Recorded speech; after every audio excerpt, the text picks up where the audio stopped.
Good morning, friends. Good morning. Okay, என்னோட name Girish. Vestige universal crown director லெவலில் இருக்கேன். Friends, இப்போ நான் வந்து பார்த்தீங்கன்னா ஏர்லியராக ஹோட்டல் இண்டஸ்ட்ரியில் நான் ஒர்க் பண்ணேன். ஒரு 16 வருஷம் ஒர்க் பண்ணியிருக்கேன். என்னோட ஆவரேஜ் இன்கம் 16,000 தான்.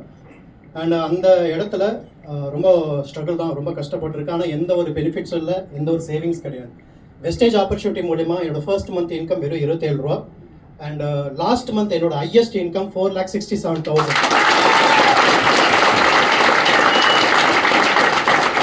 ஸோ என்னோட கிரேட் அப்ளைன் சரவண் பிரதருக்கு வந்து நான் இதில் ஸ்பெஷல் தேங்க்ஸ் சொல்லிக்கிறேன்.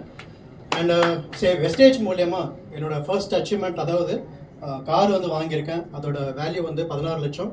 மஹிந்திரா XUV 300 ஸ்டார்டிங் வேரியன்ட் வந்து. அண்ட் அடுத்தது வந்து பார்த்தீங்கன்னா ஃபாரின் ட்ரிப் வந்து 3 ட்ரிப் போயிட்டு வந்திருக்கேன். ஸோ அந்த 3 ட்ரிப்பில் 6 கண்ட்ரி வந்து போயிருக்கேன் நான்.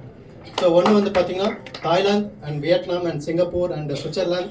அண்ட் சுவிட்சர்லாந்து போகும்போது பார்த்தீங்கன்னா ஜெர்மனி போயிருந்தோம். அண்ட் அடுத்தது வந்து கத்தார். ஸோ இந்த மாதிரி 6 கண்ட்ரி முன்னாடி இந்த வாய்ப்பு கிடைக்கிறதுக்கு முன்னாடி ஒரு வேலை விஷயமா நான் சிங்கப்பூர் போகணும்னு ஆசைப்பட்டேன்.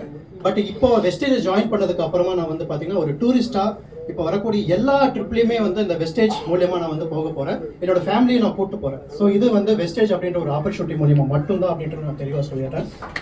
ஸோ நீங்கள் அந்த இதை தாண்டி மிக முக்கியமான ஒரு விஷயம் என்ன அப்படின்னு பார்த்தீங்கன்னா 85 லட்சத்துக்கு வர்த்துள்ள ஒரு வீடு வந்து வாங்கியிருக்கேன்றது அந்த வெஸ்டேஜ் மட்டும்தான் அப்படின்றத நான் கவலை சொல்லுவேன். ஏன்னா முன்னாடி வந்து பார்த்தீங்கன்னா ஒரு குவார்ட்டர்ஸில் இருந்தேன் அண்ட் வாடகையில் இருந்தேன். ஆனால் சொந்தமாக என் பேரில் ஒரு 85 லட்சத்துக்கு டீச்சர்ஸ் காலனி கோயம்புத்தூரில் வந்து நான் வாங்கியிருக்கேன்றது அது வெஸ்டேஜ் அப்படின்ற ஒரு ஆப்பர்ச்சுனிட்டி மட்டும்தான் அப்படின்னு நான் தெளிவாக சொல்கிறேன். ஸோ இந்த மாதிரி நிறைய அச்சீவ்மெண்ட் வந்து தெளிப்பாக நிறைய கடன் ஏர்லியர் லைஃப்பில் வந்து ரொம்ப கஷ்டப்பட்டிருக்கேன். ஆனால் வெஸ்டேஜ் ஒரு மாற்றத்தை கொடுத்துருக்கு அப்படின்போது ஸோ அதை நீங்கள் தெளிவாக புரிஞ்சுக்கோங்க. ஏன்னா இது நிறைய பேர் இங்கே அச்சீவ் பண்ணுறாங்க, ஆனால் இன்னும் நம்ம தெரியாமல் இருக்கோம். ஸோ அதை தெரிஞ்சுக்கிட்டு எப்படி பண்ணுறாங்க அப்படின்றது அது அவங்களோட ஃபாலோஅப்ஸில் நம்ம வந்து கடந்து போனோன்னா கண்டிப்பாக வந்து முடியும். இங்கே சக்ஸஸ் பண்ண ஒவ்வொருத்தருமே வந்து பேசிவ் இன்கம்குள்ளே போவோம் அப்படின்றது நான் வந்து உறுதியாக சொல்கிறேன். ஸோ எல்லாருக்கும் வாழ்த்துக்கள். So thank you and wish you well.